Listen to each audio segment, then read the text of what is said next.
The argument that is being presented is, well, Hindus are not open to uniformity. Let's see if you're okay with interference with your personal laws. Our personal laws have already been interfered with since 1955. We were never consulted with this. The majority community was never asked any kind of questions. Today, the Supreme Court says that the new law, apparently, according to the Supreme Court, is before you pass a legislation, you're supposed to have a discussion with the community. That too with respect to farmers and farm laws, where we afforded this kind of an opportunity.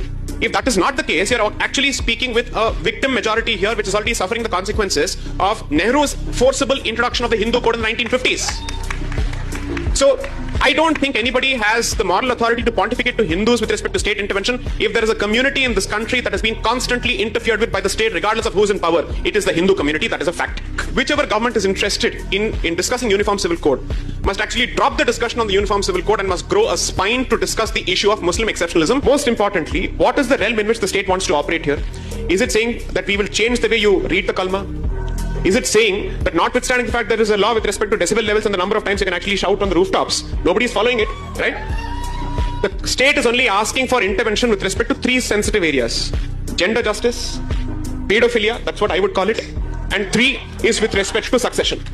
If the state does not have the right to take a decision with respect to pedophilia, which is being justified in the name of a particular document, what is it that the state is useful for?